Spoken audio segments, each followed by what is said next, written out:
Katherine will be talking tonight about her book, No Apologies, which is how to survive cancel culture. And we went to Vienna yesterday because she's about to head home to North America, but we wanted to go to Vienna just for a little fun trip. And we were talking yesterday over wine about how we came to be friends. She was coming to Budapest to the Danube Institute and last year for our fellowship, and somebody, a mutual friend of ours, said, "Oh, Rod Dreher lives there, you should meet him." And she only knew me as a right-wing lunatic. Facts. What? No.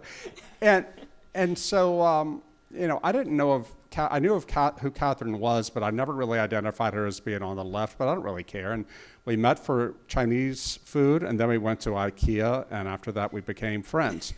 But we were talking yesterday about how frustrating it is that we now live in an era when people who believe in different things politically so often can't be friends.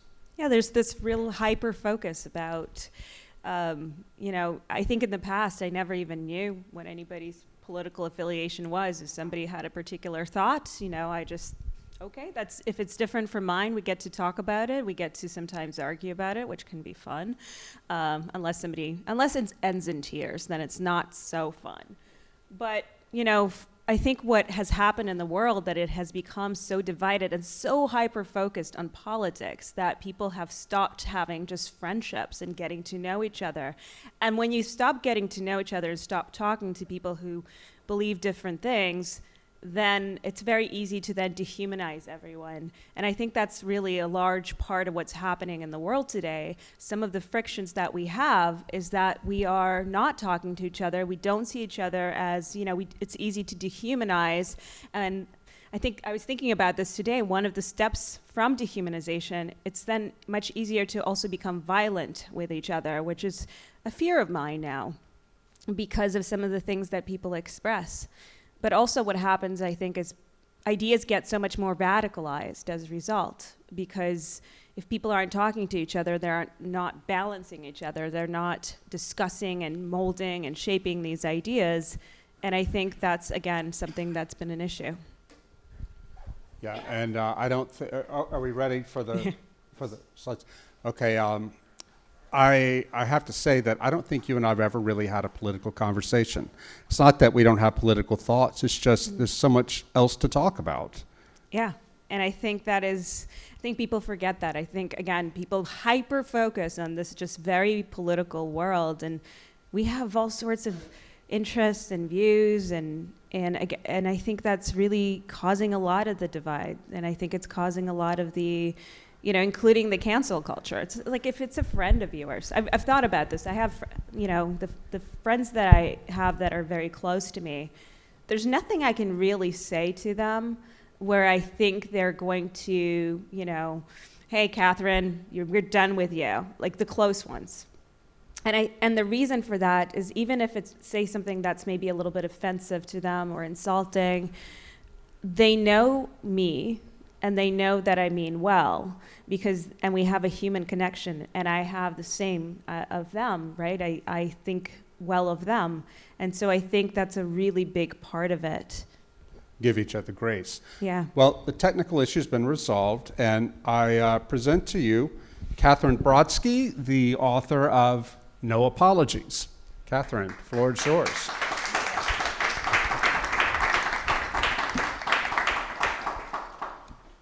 So for those of you that don't know much about my background, I've been a journalist for over 15 years now. I won't say how much over. And I've written for a lot of different publications, starting more culture writing, but also technology and business. And then, as you learn, started writing also opinions and things about the culture. And I wrote for publications like the Washington Post and Newsweek, Wired magazine. I have to remind myself, the National Post, and the Independent, Variety. So all sorts of magazines. I've done a lot of interviews. That's been a big background of mine as well, because I was always really driven by curiosity. and wanting to understand people's stories and backgrounds, and also learn from the most expert, most skilled people about what they do. So journalism really gave me an excuse to do that. But earlier this year, that's not it. Oh, this one. Okay, sorry. Technical difficulties sometimes are human too. One has to remember. But this year I also came out about 3 months ago now with my first book, and it is No Apologies: How to Find and Free Your Voice in the Age of Outrage: Lessons for the Silenced Majority. In retrospect, I should have made it a shorter title. Someone wrote a review a few days ago, and they said, clunky title, and I kind of agree. It's fair criticism. But, the irony of this title, too, is that I'm actually Canadian. And if you know Canadians, we're a really funny species because we basically, if you step on our foot, we apologize to you. So I had a lot of learning to do, basically. So the book, it delves into the phenomenon of silencing speech and how it has affected people who work in arts, science, academia, tech, and beyond, because it's really been affecting everything about our culture. And for the book, I ended up spending a couple of years speaking with people who have been targeted by cancel culture mobs and harassments and have been abused publicly and privately. And I talked to them about some of the things that they've learned. But I think it's probably worth discussing why I wrote the book in the first place. And the reason is I've been watching sort of the attack on freedom of speech and expression and the decay in our communications for a number of years before I experienced some of this mobbing and targeting for myself.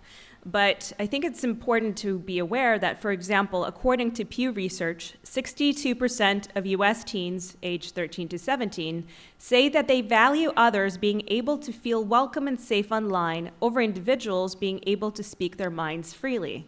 So they see speech as being a type of violence and something dangerous and something that should be suppressed and policed and punished.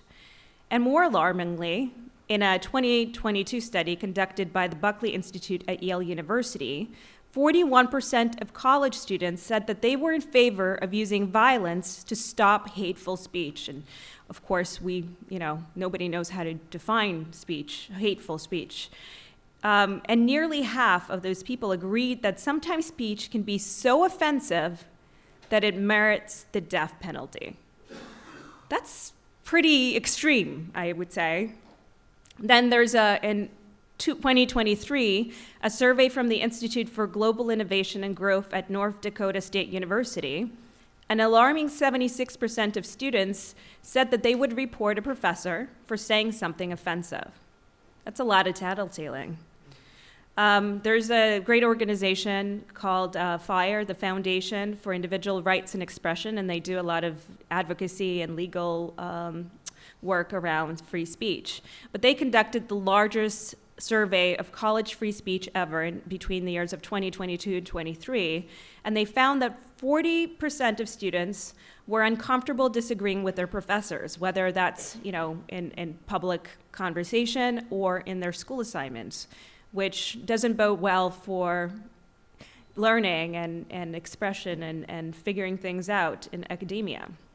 But likewise, professors also take the brunt. So FIRE did a Scholars Under FIRE database that tracks targeting incidents amongst faculty and scholars on campus. In 2021, it documented 111 scholars who were subjected to targeting incidents, and it's been just going up and up and up over the years. And I find that alarming. But as for my own story, it's interesting now because I look at it differently than how I looked at it when it first happened. When you're in the middle of something, you feel like you're in the eye of a storm. And I was completely unprepared because I don't think I fully understood the culture. While I saw a lot of intolerance for speech, I don't think I understood the extent of it. And it's not only my story that taught me that, but also other people's stories. So in my case, I ran a group for women. It was an offshoot of another group. And it was a group for women in journalism. And I specifically, my group was about 30,000 members. And we did just job opportunities. That's all we posted, and some mentorship programs. In fact, it's pretty popular. The New York Times had noted it and highlighted the mentorship program that I did, and things were pretty great until basically somebody posted a job opportunity at Fox News. And this person was even sort of apologetic about it, said that they wanted to do more diversity, and it was just a job opportunity. But the woman that posted it got a lot of hate and was being harassed. So I felt my responsibility as the person who ran the group is that I should make a statement. So I did make a statement, and that statement was what I've been calling my kumbaya statement. Basically, let's stay away from politics and personal attacks. And, we've come so far apart, let's just, focus on helping each other. It seemed pretty innocent, but I guess it wasn't, because I was then called a white supremacist. People said that I'd soon let the KKK recruit. And I was also told that in a group that's for women, it's inherently political, and therefore I can't take politics out of it, and that would be, a form of violence, I suppose. And so I said, well, okay, we can make it an open group for everyone, which accelerated the attack. So people started harassing me online at panels. I would get messages like, people would send me all sorts of messages, but some of them would have things like mobs with torches, and it would say things like, we have long memories. So it was not, and people would reach out to my editors trying to make sure that I would never work again, and I wasn't sure that I would, actually.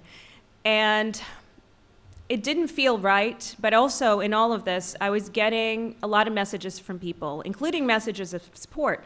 And a lot of the messages said something like, I see what's happening to you, I disagree, it's not right, but I feel so ashamed because I'm so afraid to speak.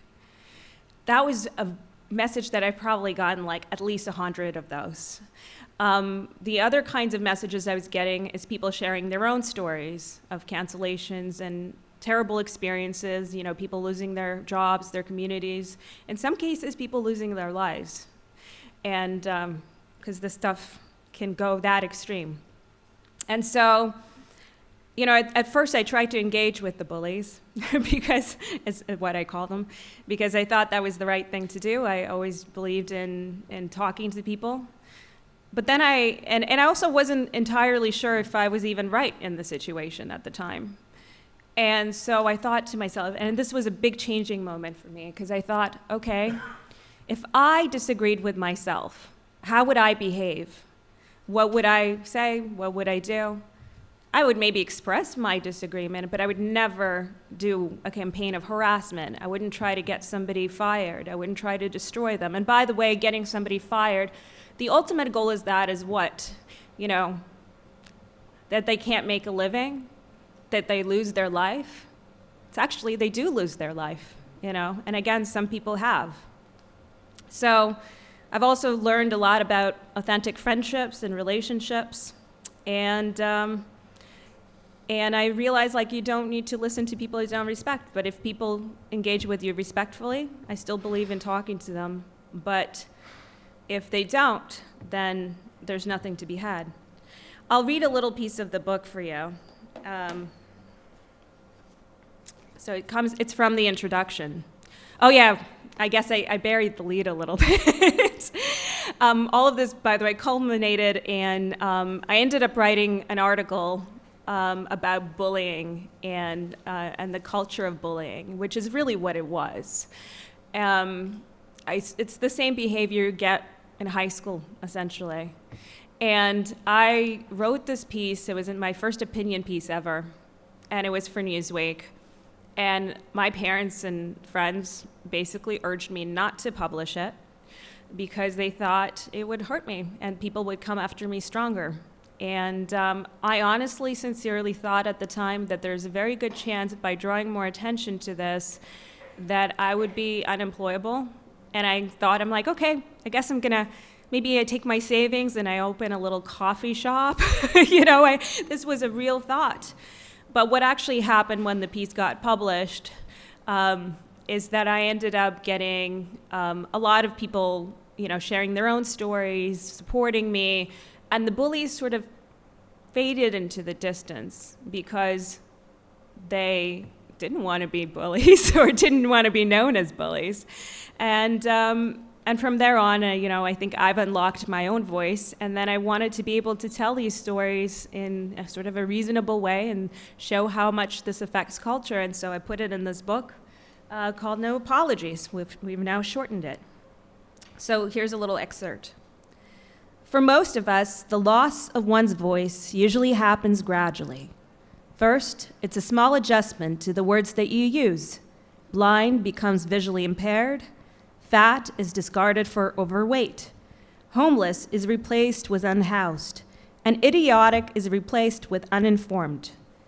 Some academics even suggest words like American, prisoner, and victim should be off limits due to the harm they believe the words to cause and the messages they perceive them to convey. Oh, and you can't talk about the black sheep of the family anymore. You talk about the outcast member of the family. And you no longer take a shot at something, rather you give it a go. You go along with many of these alternative words and phrases to be polite. You apologize for your errors.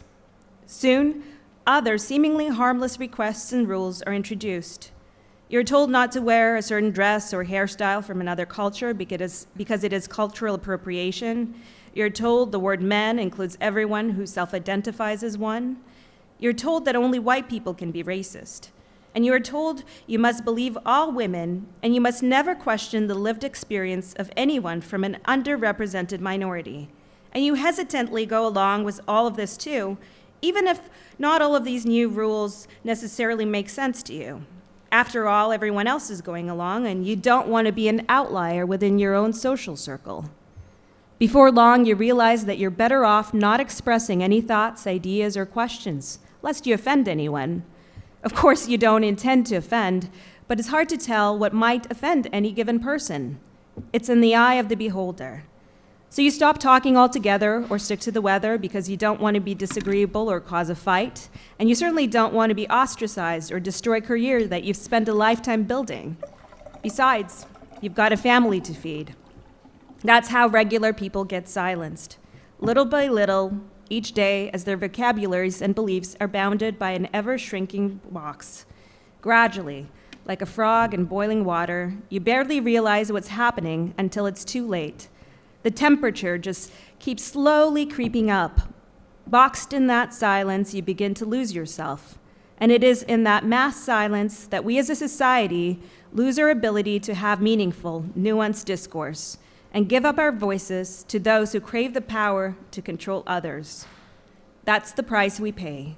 But our coffers are starting to come up empty. When we see so many clamoring to denounce others over highly subjective perceptions of objectionable behavior or speech, anyone can find themselves a target. And as we've been witnessing, it doesn't take much for the accusations to fly fast and loose. All it takes is expressing a different opinion. I'll stop there. Thank you. So for the book, I tried to really make sure that I'm showing a sampling of different individuals who have been affected. In particular, it's not just the individuals who are being affected, but also discourse itself. So Judith Curry is one of them. She's the former chair of the School of Earth and Atmospheric Sciences at Georgia Institute of Technology, and her crime was dissenting a little bit on climate change. Then we've got Dr. Aaron Carietti.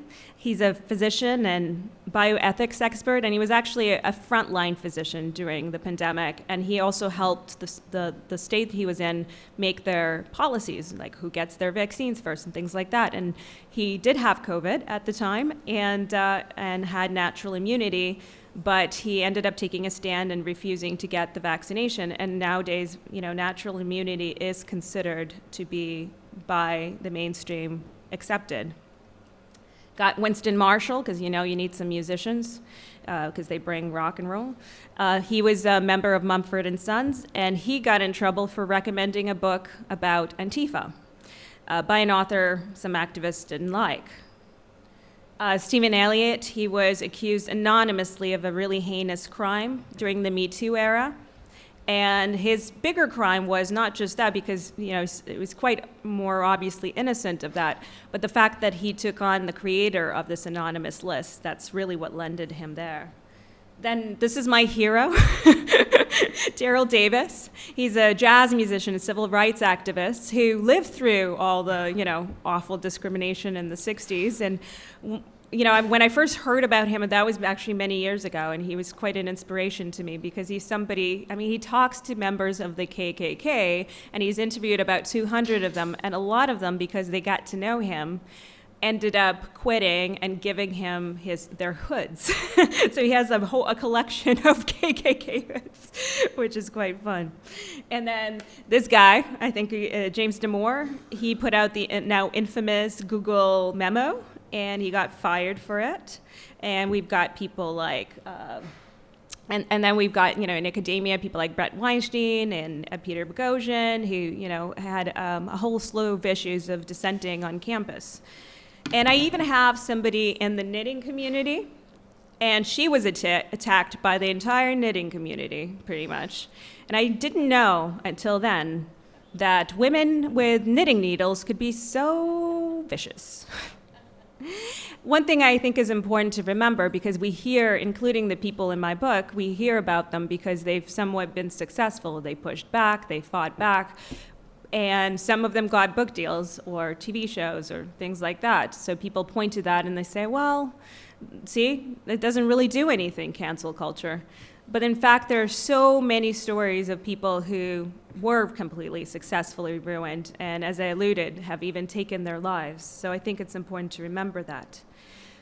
But a big part of it is that speech isn't just under attack by the mob, it's also attacked by the governments. And we're seeing all these dangerous laws either being passed or being considered right now in countries like Ireland, Scotland, UK, and Canada, where I'm from. So some of these laws, for example, Scotland introduced Hate Crime and Public Order Act, which means that if you stir up any hate against a protected characteristic, you could go to jail. And we're seeing a crop of Minority Report type bills come up. I don't know if you're familiar with Minority Report, but it's a movie based on a book by one of my favorite authors, Philip K. Dick. And essentially it's a society where there's a pre-crime situation where crime is basically predicted by these psychic entities, and people are punished for these crimes before they actually happen. And one would argue that it creates a really safe society, but also an incredibly authoritarian one. So in Ireland, they have one of those. So one bill that they have, and it's made through quite a few stages, under that bill, even if the person did not intend to commit a hate speech crime, they can be prosecuted for it. So it's sort of guessing based on the material that they might have on their computer, which if they don't provide access to, they can be imprisoned and fined if they feel like it promotes some kind of hatred, even if it's an email or a WordPad document that they never intend to send, they can be put in prison for it. So essentially you have a presumption of guilt before innocence. So if you have a meme on your computer that might be deemed inappropriate, even if you don't send it to anybody, you can be fined 5,000 euros or face up to a year in jail. In the United Kingdom, they have a lot as well. The numbers are kind of hard to come by exactly, but There were about 2,500 people arrested between the years 2011 and 2016 in London alone for allegedly sending offensive messages through social media. And I think, there's times where you might agree some of these messages are terrible. Maybe we think it is hate speech, but the problem is there's no universal consensus on what that is, and it's difficult to define, let alone agree on and then implement into law. So one example I cite in my book is a teenager in Liverpool, and she was charged with a hate crime after a screenshot was anonymously sent to the police where she quoted lyrics from Snap Dogg's I'm Tripping, and that song included the N-word, and she put it on her Instagram account. She posted those lyrics because it was a tribute to a friend who died in a car accident, because it was his favorite song. And while the case against her was later overturned, she was originally sentenced to 8 weeks of community service, a curfew, and she was ordered to pay a fine. And I imagine going through that experience in general has a big impact on someone, even if it's overturned. But we have a lot of issues here where basically they're guessing intent using, I guess, psychic powers from Minority Report. And then in Canada, which is my country, we have a bill that's currently being considered, Bill C-11, known as the Online Streaming Act, and it has power to regulate speech and shut down social media and streaming accounts of Canadians. And now there's a new bill that's making round, which I uncovered a while ago. It's the Online Harms Act, and it's been repackaged quite a bit. It's interesting because that bill was originally much more focused on just hate speech, but now I think they've intentionally bundled it with some good framework to protect children's safety online. But then at the same time, they hid all sorts of things into it, which makes, I think, people uncomfortable voting against it because of the positive things that are part of it. But basically, the bill again, uses hate speech, and it gives the government power to put someone on house arrest and impose bond conditions if they are feared to commit a hate crime in the future. So based on the request of the Attorney General, or if it's ordered by a judge. So it actually doesn't, you don't have to commit the crime to be potentially put on house arrest. And it's if they think you might be at risk of voicing online hate. And the maximum penalty, although it's not likely to apply to most people, but in the most serious cases would be life imprisonment, actually. So while we can debate even, what hate speech is and whether we should do anything about it, the disturbing part about this bill is that it actually doesn't require you to even commit the offense to be penalized for it. And one other thing that's, recently in Canada, there was a rule passed where they were trying to get, I think, media companies to profit by having social media companies pay for whenever people link to an article. But the social media companies kind of called their bluff. And now in Canada, if we go on Facebook or Instagram, we can no longer access any news, any media. And that, I think, has a huge, huge effect on it. So, Philip K. Dick, he wrote the story for Minority Report, and I really wonder how much he expected that our society would end up in a place like this at the time. While obviously I think a lot of these bills have good intentions, as everybody knows, there is that famous line, the road is full of good intention. And these bills, they put tremendous power in the hands of governments, which means that they also have the power for abuse over a very subjective idea of hate speech. And you have to wonder, how will the government define it? And one thing I try to remind people is that even if you love your government, you're like, man, I love all my representatives, they're the best ever, I trust them 100%, which, by the way, I don't think that there's a single person who actually feels that way. The government tomorrow is going to be probably a government you don't like. Just give it some time. So I think it's important for us to really keep that in mind. And there's something that really connects us, the idea of these mobs going around and controlling people's speech and then the government's doing the same thing, those things I think are connected. Because if you've got a population that actually is okay with censoring people, is okay with shouting down people, is okay that thinks that the words are violence, then, then they're much more okay for the government to have the same powers. Why not? And with everything that's happening in the world right now, I think that, okay. With everything that's happening in the world right now, being able to use our speech is more important than ever.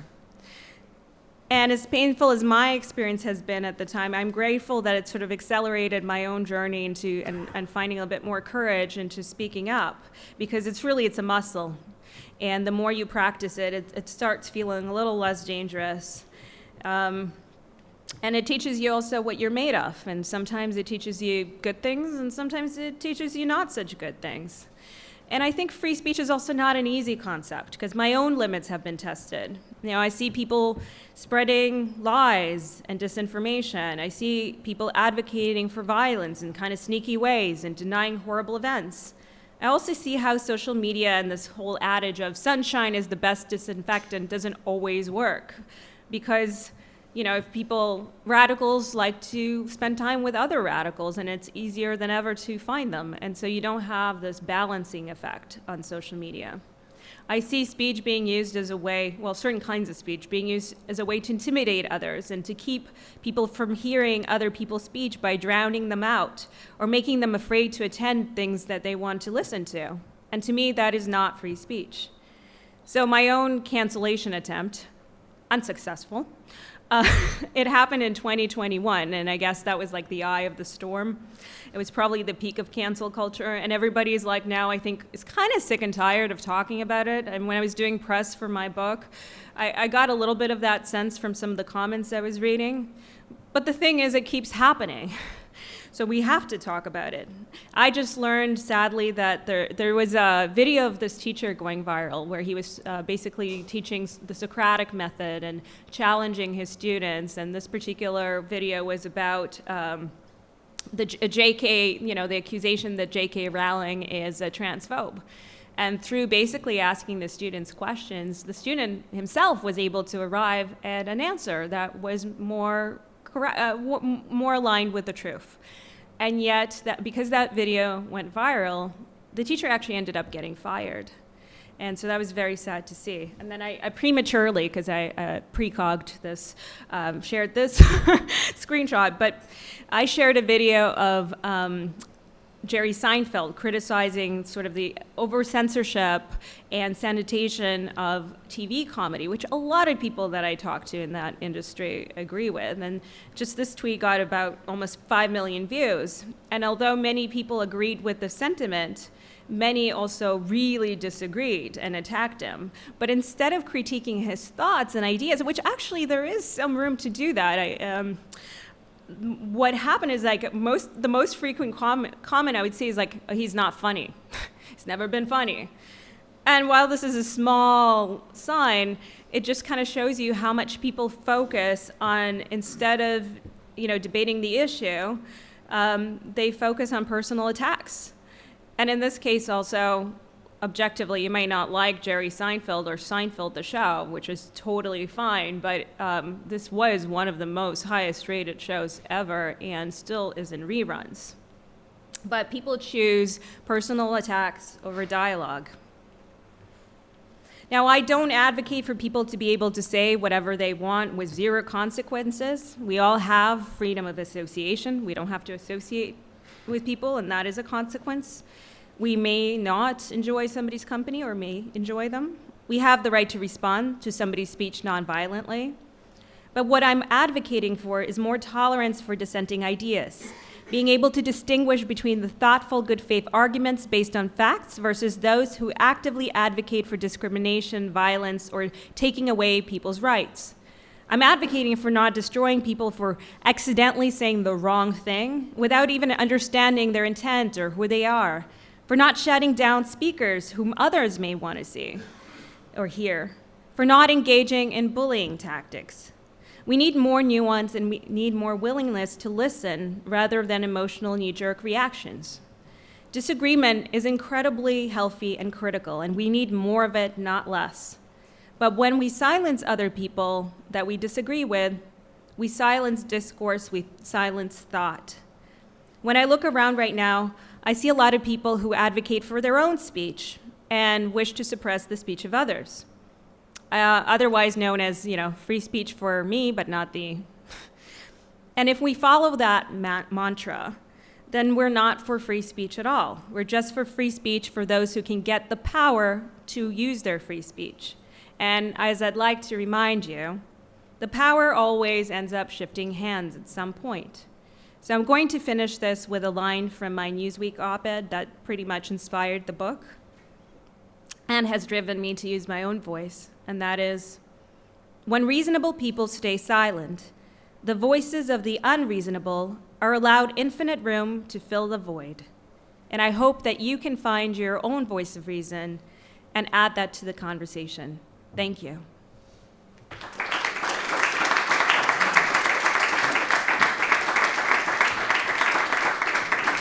Well, thanks for that, Katherine. And I read the book right after it came out, and one of the things I liked about it is it's full of strategies, practical strategies that you learn not only from your own experience with standing cancellation, but talking to others.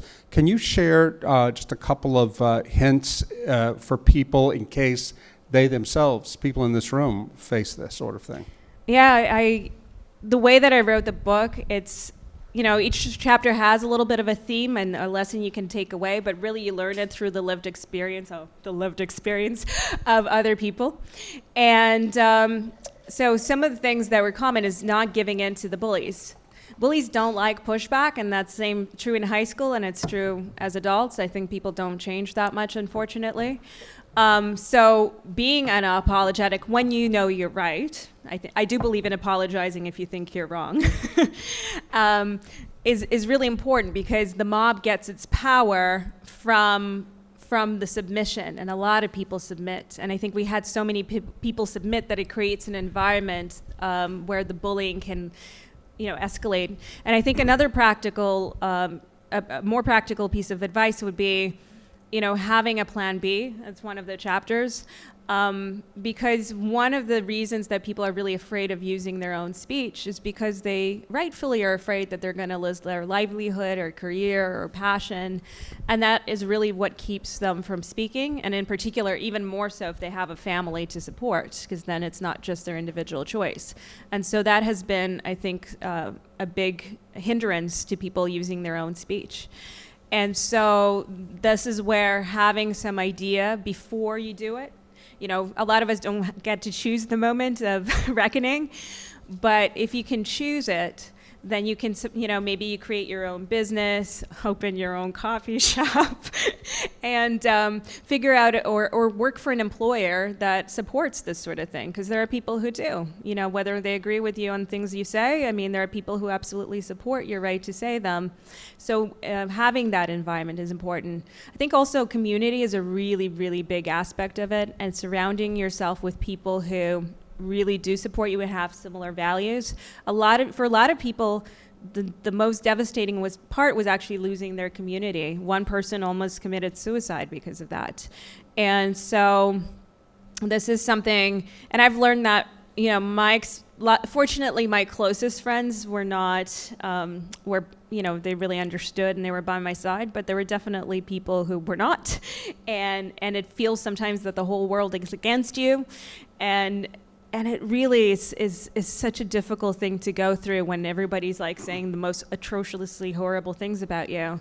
But if you know who you are, you know who your closest friends are, if you cultivate a community of people who view the world in that way, similarly, in the most, the most important things, then you have more likelihood of surviving. It's interesting. You're saying this now, and while you were talking, I got a text from a friend back in the U.S. who's going through exactly this. So many of his friends that he's been friends with for years have turned on him over ideology, even family members. And he's really suffering because he's young, and he didn't, they're trying to make him feel that there's something deeply, deeply wrong with him. He even said that one of his religious friends said that you're under the influence of Satan. Well, this was a big thing for me too, because when I look at it and I'm like, what a silly thing to be targeted over. I really feel that way now. But at the time, I thought maybe I am the monster that people were saying that I am. I don't know. Maybe I'm wrong. I really was so uncertain. I would talk to people. I would overshare every bit of my story too, to make sure that, I gave them the right representation. I tried to paint it less positively of me, just to get like an accurate commentary of whether I was right or wrong. So I was trying to figure this out. But I think, like I said, the big turning around point for me was understanding that it doesn't matter if people come to you and they're people that, engage in good faith and they're respectful and they're decent people and they're criticizing me, then I'm going to listen to that. But if there are people who are willing to just destroy other people, they're willing to just harass you and send you horrible things and threaten you, why would you care about their opinions? Yeah, when I was reading your book, one thing that came up over and over with the people you talked to is how almost all of them had people who would come to them and whisper, "I'm really on your side." A lot. But it infuriated me because I'm like, well, then why don't you speak up, for heaven's sake?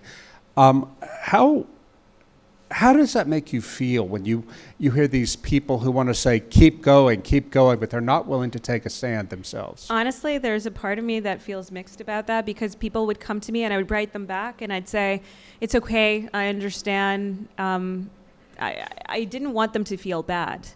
My view on this has changed somewhat, because I would not make that decision for someone else, and I don't know the circumstances in their lives, and a lot of people have dependents. But the problem is, because there's not enough people willing to take a risk, this problem continues existing. I don't think it would exist if people did have some courage. And I would say that one of the common threads of the people in the book, it wasn't that they were brave, that they spoke out about things. It wasn't that they were brave. I think most people are not. It's more that they knew that was the right thing to do, whether it's standing up for a friend or being honest about something. They had this moral clarity about that, and that's what drove it. It wasn't a sense of bravery. It's interesting you say that. They're making a documentary film now about my book, Live Not by Lies, which was about the lessons with confronting cancel culture and wokeness that we in the West can learn from those who stayed behind and resisted communism. And we interviewed an older man in Prague, and I was asking him the same thing. Where did you find your bravery and all that? Because what he had done was truly brave.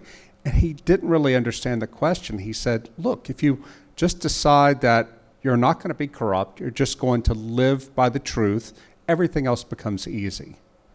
That's such a great title, and that is really true. I'm not going to say it's going to be easy because, the level of stress that you experience as a result. I'm one thing about me is I was never a confrontational person. I think mostly I'm a people pleaser. Some people won't say that, but No, I wouldn't say I'm not afraid of dissenting with people. I've never had that, but I do want people to feel comfortable, and so I have that tendency, and I try to. Part of why I think I search for the middle ground a lot is trying to get people to get to a place where everyone's comfortable. But so for me, this has been such a growth and such a battle within myself, because again, it feels like now a distant memory, but at the time I thought in every way, it was pretty, I hate using the word, but it was quite traumatic. And I had this fear also whenever I'd go, do I need to tell people my backstory? If they're associating with me, is it okay? Should they know? Am I safe? Are people Googling me? What's my job situation? All of that. And also, because I was gradually also finding my voice and being able to say whatever I want to say. And I think at this point I do. I don't have massively radical ideas, but to some people they are. I try to find ways to give them expression, though, where it is balanced and nuanced and walks people through my thoughts. And this is one thing that I've also discovered when I started writing more about the world, society, and some of the issues we're facing. What really helped me with my audience is that they may disagree with my conclusions, but I show them how I got there. And so they understand that there is a good faith aspect to that there is, and they understand why I'm thinking what I'm thinking. And so then we can talk about, my steps to getting there. One of the most important lessons I learned in talking to the dissenters against communist totalitarianism is the importance of making alliances across traditional social or ideological or religious lines. Camilla Bendova, who she and her late husband Václav were the only Catholics and the only political conservatives in the top ranks of the Czech resistance around Václav Havel and others. And I remember asking Camilla, because she and her husband were very strict Catholics, I said, was it hard for you all to be so close to Havel and the others, who were all hippies, who had very, shall we say, irregular sex lives and all that? And Camilla said, absolutely not, because when you were in a situation like we were in, said Camilla, when you're facing down totalitarianism, you know that the most important characteristic of the people you befriend and ally yourself with is courage. It's more important than ideology or shared religion or anything like that. She said, Rod, you have to imagine that almost all of the Catholics we knew, our fellow Catholics here in Prague, they kept their heads down and their mouths shut. But these hippies who became our friends and our close friends and our allies, they were brave. And we knew we could trust them to look after our kids if we got sent to prison, and they could trust us and so on. And I keep telling that story because I have found too in my own writing, I've never suffered cancellation, but it becomes the same sort of thing, where I have made friends with people on the left, like Heather Heying, Brett Weinstein, who are left-wing atheists, but they're anti-woke. And they've shown courage where courage really counts. What do you think about that? Well, I think the other thing that sort of comes out, and I think, and I said that the people that I spoke to, they didn't feel like there is courage. I mean, there is courage that comes out of that moral clarity of you have to do the right thing. But I was also thinking about it from the one of the people that I interviewed. She was citing the Chinese Cultural Revolution and how the number of people who were actually really in support of it were not high, but the fringe, that minority that's really radical, they take over, and they are the ones that then run things, and then horrible things happen because people don't actually speak up, and because they're so afraid. And then also when we're so afraid to speak, we don't know what people around us believe. And my family, I was born in the Soviet Union, and my parents grew up there. And there was this environment where you didn't know who to trust, right? There were consequences to that speech. And your relationships were then completely inauthentic, because unless you really found that person you can trust, like most people couldn't be open. And the other part of it is, a lot of people, this is my conviction, is that a lot of the things that are currently in the cultural ether, I think people don't believe in. I think very few people believe in it. But because people are silent, that's why these things happen. We can't discuss them. And we don't know that our friends think the same thing. It wasn't actually until I was able to speak more openly that I discovered that people around me actually agreed with a lot of what I had to say. And in fact, then started sharing their own perspectives on things. So. I was born in the late 1960s, a couple of years after the Berkeley free speech movement emerged. This was a big event in United States history of the 1960s, in which a bunch of students at University of California in Berkeley started doing campus protests demanding from the university administration the right for free speech. And that colored so much of my own college education in the 1980s, still the memories of all that. I never imagined we would be at a point when students, as they do on so many campuses, and I'm thinking in particular about Yale in 2015, protests demanding that the administration silence others and cut back on free speech to protect them.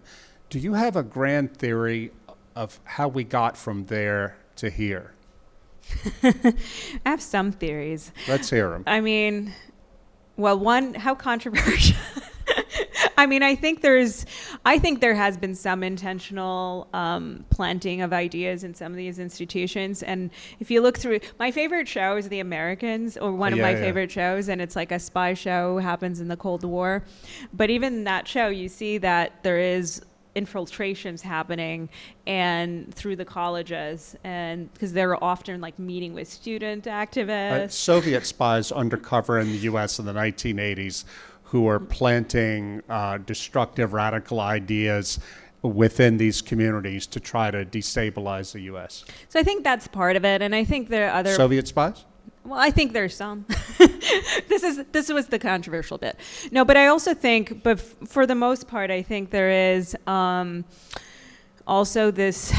I think the culture has been shifting, and students have always been like activists, right? Like colleges have always had that framework, but I think also things have improved a lot in the world, and I think there is this sense now of benefiting from having a victimhood and of also being a champion for a cause. So I think some of these things are coming from that. And in terms of silencing this kind of idea of like, you know, speech is violence. And also the coddling of students. And obviously there's a book called The Coddling of the American Mind. Well, we're sitting here in Budapest. Can you kind of briefly explain what it means to coddle students, what they're talking about? Yeah, I just wrote a piece about, for my Substack called Are the Kids All Right? And I was thinking about it from my Eastern European parenting lens, or rather, I was parented by Eastern Europeans. And sometimes I'm jealous of Western kids because their parents are like so supportive. And if you watch a movie, you know, if your dad doesn't show up to a baseball game because he's working, you know, that's like the worst thing in the universe and you're a terrible dad. And then every idea seems to be like, if the child has the idea, you have to support it. And I think that many times kids are parenting the parents, and the parents don't really like tell kids, hey, that's a stupid idea. Maybe you can be more delicate about it than my dad would be. But, you know, I think it is important for people to hear when they're wrong or where people disagree with them. And I think when kids grow up in an environment where they don't get that, where they don't, like one really important thing that, as much as I complain about my parents sometimes, one thing that we always did is like we have Sunday dinners and we argue. We don't agree on much. Like my whole family, we all have such different opinions about things, and it gets kind of heated sometimes. I don't lose it with other people. I do lose it with my family. And sometimes, but we're always going to come back to family dinner again. And I think that's so important. So I think people are not used to having pushback and disagreement and knowing that it's okay and you're still friends. And, you know, and the emotion of, you know, if somebody says something mean to you, like I'm a sensitive, emotional person, it can hurt me, but it's also something that I can work towards, you know, not taking as seriously. But when kids end up in school and they're raised that way, they get used to that climate. And so now they think it's okay to stop other people from speaking. And they think that words are violence and they feel entitled. Yeah. And they realize that victimhood is power, right? Yes. Rene Girard, the great cultural critic and scholar at Stanford, around the year 2000, writing about human anthropology, he said that we approach a time when people are leaning into victimhood to advance a totalitarian ethic. You know, that you can't speak, you can't act because you will offend the victim, which is an incredible paradox, isn't it? That like someone is so weak that you must bow down to them and give them everything they want. Yeah, I think that sense of resilience, that's a value sort of gone, and it's that idea that victimhood becomes a type of power, and it really, instead of sort of having, you know, I think a lot of children of immigrants have this way of thinking about the world, is that, you know, you have challenges. You know, I've definitely had challenges growing up, a lot of them, but you actually, there's a sense of pride that you develop in overcoming them. And so you don't think of yourself as a victim, you think of yourself as somebody who's going to overcome and going to build things and is going to be successful. And I think that is so valuable. It's so important. And I think why immigrants often actually, at least in my view, they do quite well in countries when they come, if they put themselves, because especially like America, like the American dream, even though I'm Canadian, it was such a motivating factor. The idea that you can come to a country and you have freedom and you can build things, and if you apply yourself, like, that's very motivational. You don't want to see yourself as a victim. That's like the worst thing. So now you have the situation where, yeah, like the victimhood is the power. Now everybody wants to be a victim because they see it as a source of power instead of your perseverance. But it's easier to stay a victim than it is to persevere. Yeah. Last question before we turn to the audience. Do you think this is going to break? It has to break someday. What is going to be the thing that breaks it? And I'll tell you what brought this to mind. Just last night, I saw that the state of Illinois in the U.S., the state legislature has passed a new law changing the use of the word offender in criminal law there. Now, offenders, criminals, or accused criminals are called justice-impacted individuals. Everybody laughs at that and says, this is insane. But we've been laughing and saying, this is insane. It can't go on for many years now, and yet it continues. Absurd things go on until they become so absurd. And you see that people are, there's definitely much more pushback. Like in 2021, it was like there was not a lot of pushback. Like there were some, outliers. And, and especially in the liberal circles where I was at, like there was... Stop, really? Shut up. There was like not many people. I mean, part of why I want it, I'm like, these ideas are stupid, they're wrong, they're harming people. And it's like important for me also as somebody to represent that. But I think now you're seeing a lot more people speaking out and pushing back. And so it's like, how much further can you push it? But at the same time, well, you just said there was that change, and all these different laws are being implemented that infringe on speech and label people certain things. So it's like concurrently, society, I think, is starting to push back, but the governments are still pushing legislation and laws that are really dangerous. And so why are they able to do that? And how do we fight? And I think it's like you have to fight in a legal court. And I think one answer, too, is something you brought up either in the book or the interview we did earlier, which is that you don't need the state to intervene to pass totalitarian laws if people have internalized the ideology and they police themselves. I think that's a lot of what's happening, because even if they don't agree with it, they're like, just keep your mouth shut to get your degree, Well, and the way, having been on like both aisles of this situation too politically, I've noticed there's some people who are very much championing against these ideas and censorship, and then there are other people on both aisles where I see them actually pushing for some of these things just in different ways. And so people are, to me, a lot of it is about power and control. And so who has it is going to use it unless people are deeply principled and adhere to the more important universal values of free expression, of engaging with each other. But you do have not a lot of action. Like these laws get passed, and I don't even see a lot of conversation about it. I think most people don't know that they exist. They're not hard to find, but they're not being talked about Or enough. they think if they put something nasty about it on Twitter or Facebook, or see somebody on Fox News complaining about it, they've done all they need to. That's also true. I mean, sometimes we feel like there's a disproportionate amount of impact because we're talking about it or writing a book about it. But at the same time, there does need to be something that's more action-oriented. I am seeing some organizations take more actions. I do, as I've sort of thought about this, watched this, I've realized a lot more has to be just taken and fought in court and in the legal system. and that's what needs to be done. I think the culture is important because the culture allows for the governments to continuously implement these things, and that's why we do need the discourse, but we also need the actions, and I'm seeing more of that happening, but not enough. Okay, let's turn to the audience. Who has a question for Katherine? Yes, this gentleman here. Wait, she's going to bring the mic to you.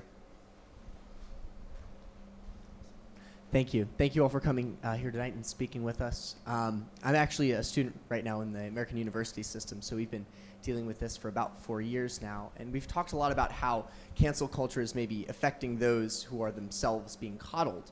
But I'd like to ask you, what does this do to sort of the dissident groups? So I'm sort of a part of these, and I've sort of noticed that everyone will sort of stop talking to the outside, and this is starting to sort of breed some resentment against the people doing sort of the oppressing, I guess, for lack of a better term.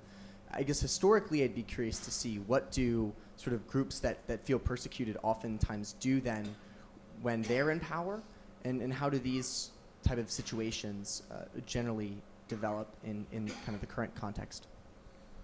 Do you want to go first? You can go first. Yeah, that's interesting you say that, because for years in my own writing as a journalist, a conservative journalist, I've tried to point out that, this demonization in the U.S. of white people, and especially white males, is going to ultimately lead us to someplace very, very ugly, because you can't keep saying this about frankly racist things and sexist things about white people and white males without engendering a racist and sexist backlash. And now we're starting to see this happen. But the left, the people in institutions and the media, they just couldn't comprehend it, I think, because most of them live in a bubble in academia, in the media, and so forth, where everybody agrees with them that this is the way the world is. And of course, these people should keep their white people should keep their mouths shut and their heads bowed and just accept their lot. But I see, especially though right now, something that concerns me as a Christian. There's a controversy that blew up just this week in the U.S. among some Protestant conservatives. A very influential theologian, Carl Trueman, wrote, and he's a Presbyterian, wrote in First Things magazine about how concerned he is. He's a conservative, but how concerned he is that some of the younger people on the right, on the religious right, means the evangelicals, are becoming radicalized and are saying that, talking among themselves, saying things are so bad now that anything we do to fight back is okay. That extremism and the pursuit of Christian virtue is no vice. And Carl's like, that's just not Christian. And he's saying that as a conservative. Well, he was attacked by one of these people saying, you're a coward, you're a squish, you're a this, that we have a right to deceive, to lie, to be vulgar in pursuit of our ends. And he said this openly. I'm not giving a false characterization. So I bring that up in the context of answering your question, because if we quit talking to each other, and I think absolutely the left is the one most responsible here for demonizing everyone on the right as bigoted, as all that. If we quit talking to one another, then you will inevitably seed that kind of radicalism and that kind of rationalization, and we're going to get violence out of it. Hear me, I'm on Carl's side here. I think that these people are doing, these people who are my allies, ostensibly my conservative Christians, they're talking themselves into putting their ethics behind them to justify whatever they need to do to achieve power. But they've seen this happen on the left so many times. I remember in my own case as a journalist who started working in 1989 as a conservative journalist, we always used to think that if we can just show the liberals how they're being hypocritical and illiberal here at what they're doing, they'll turn around and they'll see the error of their ways and we can have a more just society. It never happened. It just got, and now with the passing of, as the baby boomers are starting to recede, and my generation, Generation X, and especially the millennials and the Zoomers are rising, they don't even make the pretense of wanting to be fair and properly liberal. Well, I'll add a little bit to this, and I'll issue a little bit of a warning, and people might be mad at me for this, but whatever. But, having been around very much on the left, and then, getting to know people who are more conservative, while I definitely, the highest intolerance was definitely coming from the left, and I have to concede that, I think there's a danger of that. It can exist anywhere. To me, even people use the word woke, and I've started not liking it. But for me, if we're going to use the word woke, I prefer to look at it in terms of behavior, and that behavior can exist anywhere. And again, having sort of navigated both worlds, I've experienced the harassment and everything on the left quite a bit. But I've actually also experienced it from the right. And I think part of that is coming from this reaction to being oppressed. Like, I think there's legitimate grievances, and people don't often acknowledge that, and they should. But you don't want to become that thing. And I am seeing that happening a lot, actually. On the right. On the right, Yeah, you're correct. I think you're correct. Yeah. David Frum used to be in the Bush White House. He said something really interesting some years ago about the migration debate in the U.S. and the open borders. He said most people don't like open migration, most Americans. And if the responsible politicians in power don't fix it, then you can't blame people for turning to so-called fascists who will. And I think that we are seeing something similar on the right in America because of this, because for so many years, responsible Republican politicians may have given a speech or two about this, but they never really stood up to this, what we call wokeness. Some people on the right are just fed up with it, and they don't care about being seen as respectable anymore. Right now, go ahead. Well, look, I think when people call you a Nazi and a racist, and you're not, there's going to be a reaction to it. If an entire group of people are vilified, there's going to be a reaction to it. But we have to choose what that reaction is. We can still control that reaction. And I think some people are heading into dangerous terrains with it, and that's what I've been seeing. And some people have stayed consistently, decent human beings. And I think the only way, having conversations, me and you even being friends, man, why is this so unlikely, right? I love you, woman. I do. No, because we're human beings, and we're interested in ideas and food and all the stuff that made people friends before. Like I come from a small town in the deep South, very conservative place, Trumplandia, but if you were a liberal there, and there are liberals there, you can't afford to be super ideological, and because you'll never get anything done. And I can imagine. I met a woman recently in California she lives in a very conservative area. She was very open-minded. I told her about my book. I didn't know how she'd react. And and she's like, no, I understand. This is a real issue. But then she told me, because she's more left-leaning, so she told me that because she's in a more right-leaning work environment, she actually was pushed out of her job. So, and she understands that the same thing happens to people on right. She's very good at sort of acknowledging reality, rare.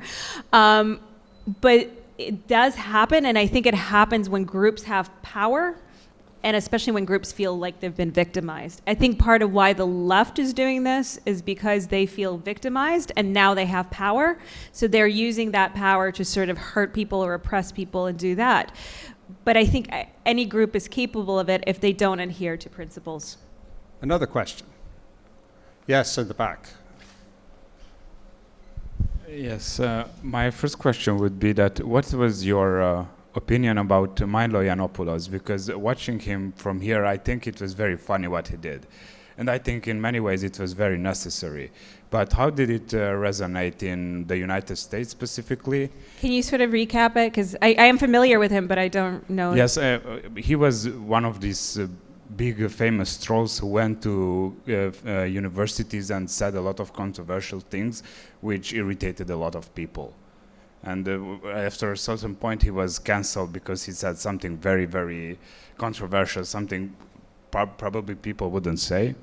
And in 2016, many people said that the appearance of Trump would destroy this political correctness. And after 8 years, how do you see this proceeding, or how do you see this evolving, this trend? I think there's a difference between, so being polite and thoughtful is different from just being politically correct. And I think there are people who just stir things and they have no intention to actually have a conversation or bring about a nuanced ideas and are, sometimes trolling works, but sometimes it doesn't. There are many examples of people other than him who say just horrible things. And it's not just like politically incorrect, but where I think it's more important is to focus on people being able to say things that they actually believe and give some thought to. And who are we talking about? The person? Milo. Milo Yiannopoulos. Yeah. Oh, yeah. Yeah, I actually wanted to defend Milo. Okay. For Try. being able to have the right to be provocative, right? He does have the right to be. He does, yeah, and I. We have the right to react. Yeah, but you don't have the right to react violently, and that's No, what happened no. in a lot of places. But I would rather see people persecuted for saying really substantive things if they're going to be persecuted. And that happened too. Charles Murray, the famous sociologist, was driven out of, I want to say Bennington College by a mob, and the professor, who was a liberal, who had welcomed him there to speak, he's a conservative, had her neck injured by the mob of students at Bennington College in Vermont, which is a very placid liberal place, you think. I think about the Trump question, I think that it's clear now that the election of Trump just energized the woke. I think wokeness accelerated after Trump took power. Why do you think that is? Why do you think, because the whole Trump derangement syndrome, as people call it, why it seems like there's a lot of division that happened because he got elected when he got elected. Why do you think there was such a strong reaction to that? Well, I'll tell you, I don't think Trump is intentionally provocative. That's part of it. But I think mostly it's people on the left in positions of power in media and so forth decided that it was a free-for-all. They didn't have to be, that anything goes in fighting Trump. And I'm not just guessing on that. I was once here in Budapest interviewed by a reporter for a major Western news organization. And after it was over, we did the interview.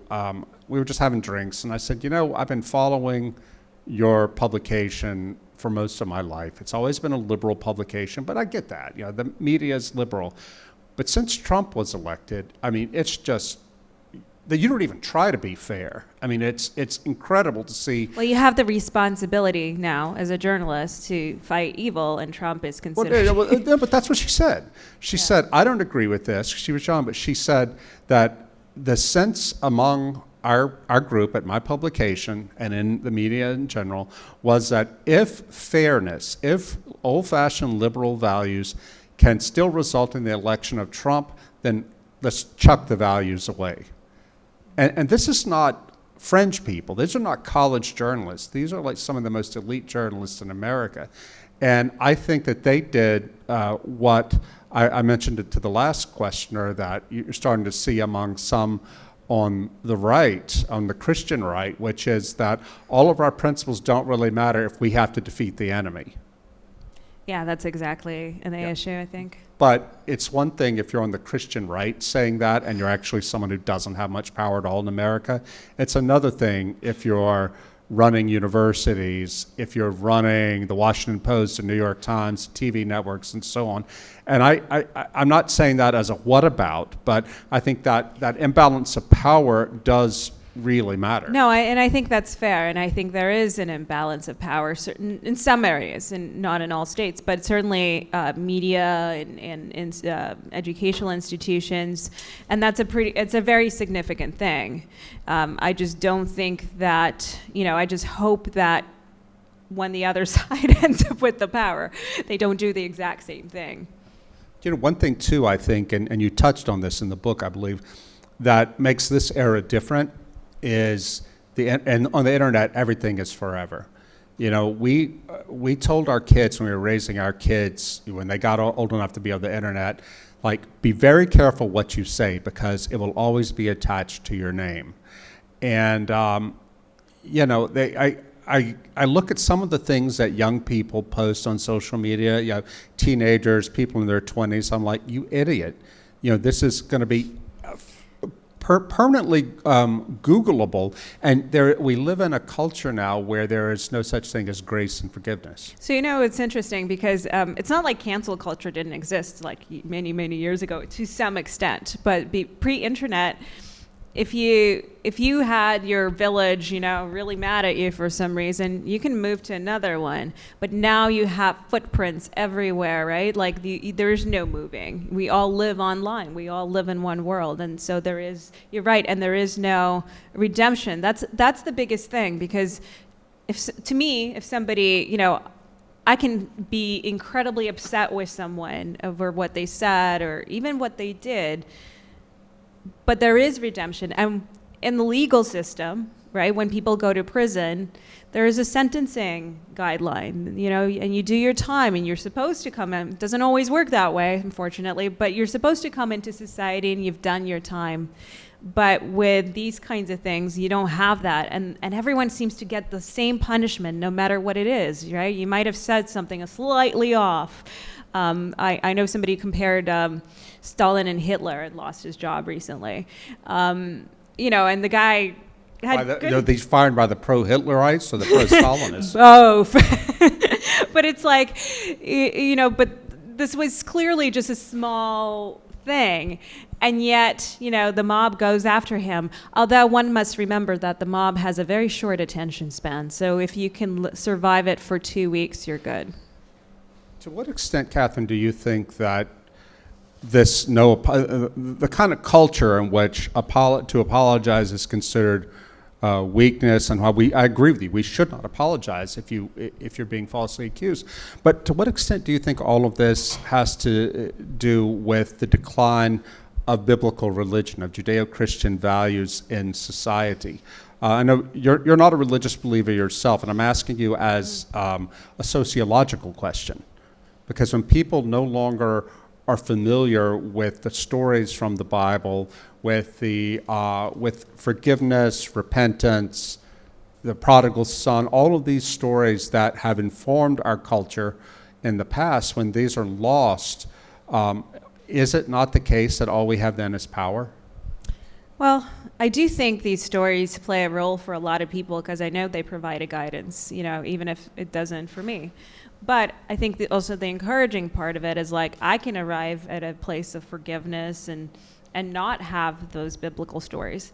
But I have come to realize how much that plays a role for a lot of people in the world and having that guidance. But you can also, I don't think that's the reason for people apologizing. No. What I'm saying is, I'm thinking about Tom Holland, the British historian who wrote this great book called Dominion. You might have read a couple of years ago. And Tom Holland was not a religious believer himself, but he set out to examine the way the Christian faith formed Western values, and he came to the conclusion that Enlightenment values, Enlightenment humanism, is basically just secularized Christianity. And he came to the conclusion that if we lose Christianity, or you could say biblical religion, the Judeo-Christian values, then we are at risk of losing all the things that everybody likes about the Enlightenment and its tolerance, its rule of law, forgiveness, things like that. That's what I meant. Yeah, no, I think people in general lack guidance, and they also feel very disconnected from each other. I think our loss of community is another part of it. And I think that actually plugs a little bit into religion, because religious institutions, I think, provided guidance and community rather, and then from that you get guidance because maybe you have somebody you can ask questions to, right? That you're confused about, you don't know how to act, and there are stories, and when you don't have that at all, then you need something to replace it. And I know a lot of people said that woke was the new religion and has replaced it. And I think to some extent it's true. But also we can build more positive things that are more secular to replace it too, alongside, religion. We have time for one more question. Anybody? John? Well, first of all, thank you for this wonderful conversation, Thank which you. is really terrific. And it inspires me to throw out an example of an important moment in the history of free speech and just ask you to respond to it. In 1944, in occupied Paris, Jean Anouilh's play, Antigone, was performed. And that play follows the narrative of the ancient Sophocles' Antigone, but these are modern people. They have a discussion in which they say they don't believe in the gods. They don't even know which of the two brothers is actually buried out there or is lying out there. And they use three modern characters: Creon, the dictator. Ismene, the voice of individual conscience. Antigone, the voice of individual conscience, and Ismene, her sister, who's the voice really of tolerance and social peace and harmony. They debate all of these vital questions in Paris, which is occupied by a particularly brutal Creon. The Nazis allowed this play to be performed. It drew large audiences. They were overturned, the Allies arrived, the play continued to be performed under the new liberated Paris. The performances went on, I believe, until the middle of 1947. The play then transferred to London, where it was an enormous success and drew large audiences. It went in 1949, I think. It was on in Broadway for years. Ennui, the playwright, became a great playwright, and this was the beginning of that. That play, I believe, was performed in colleges in the 50s and the 60s, probably less and less as time went on, but it was performed. My question is, what do you think about that, since the question is often asked, would you allow Nazis to express their point of view? And Creon clearly expresses the Nazis' point of view. At least they thought well enough of it. And yet, could that play be performed today on college campuses or in high schools? What a great question, and such a difficult one.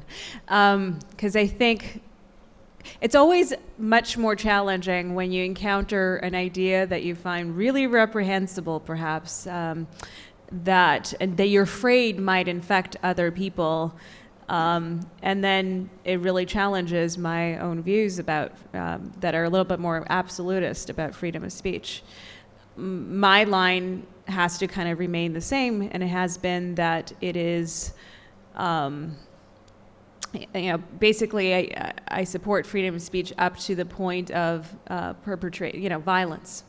Or I thought about it, where I've been debating myself a lot is about also spreading false, verifiably false information, intentionally, knowingly.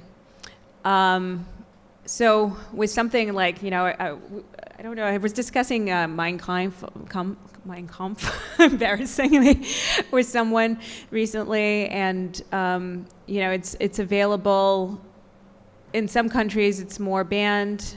I think that was you, yes, with Eric. In some countries it's completely banned, or you can access it through the education department or going to a library. Other places, you know, you can actually buy it in bookstores, and it's, while it's really uncomfortable, including with the play, it really, you know, I have to maintain the same line because I may disagree with the contents of that play, or, you know, many of us might. At the same time, that is such a subjective thing that people, you know, who gets to decide is always the question. And so I don't want to give the singular authority to someone to decide. And I think also there is a value to seeing things for yourself, whether it's that play. You know, people think Merchant of Venice is an anti-Semitic play by Shakespeare. And I went to see it in New York with Al Pacino. I thought it was the opposite. You went with Al Pacino? Yeah, me and Al. Like this. So, no, but I went to see it. I thought it was actually the opposite. And it was also the direction, you know, the way that it was directed. And so we can have really different perspectives on the exact same piece of work. And so I don't want to give that power to anybody to decide. And also, when somebody does say things that maybe I think are hateful, I still want to be able to see them for myself. Even when, you know, I started getting a lot of attacks online that were quite anti-Semitic. And at first, when I talked about it, people were like, that doesn't exist, that barely is there. I sent some illustrations to them, and that sort of shut them up. And then they started seeing more and more and more of it. And they have come back to me and they said, you know what, you're right, and we see it. And sometimes it's important for people to also see the bad things. So I think that's sort of where my view is, but I'm always challenged. Well, I'll be very brief because we have to wrap up. I'm not a free speech absolutist in quite the way you are, because I think that there's always context. To have a pro-Nazi play, that's not what you're talking about, but let's say a pro-Nazi play performed in the United States is not the same as in Germany for obvious historical contextual reasons. I think that in the past we used to be able to rely on wisdom, you know, because you can't just, judgment in this case is not by algorithm. You can't ask AI what to do and it will spit out the correct answer every time. We need to have wisdom about this sort of thing. There's a fantastic book that came out in English, I think in the late 90s, called Forbidden Knowledge by a literary critic named Roger Shattuck. And he takes up the question about, is there some knowledge that should be forbidden, that we shouldn't get into? And he makes a pretty good case that, yeah, actually there is. And I don't know whether he's a liberal or conservative. He struck me as being broadly liberal-minded in the sense that he favors free speech and freedom of expression, but it's an almost heretical, at least back then it was, heretical thought to say that some things ought to be off limits.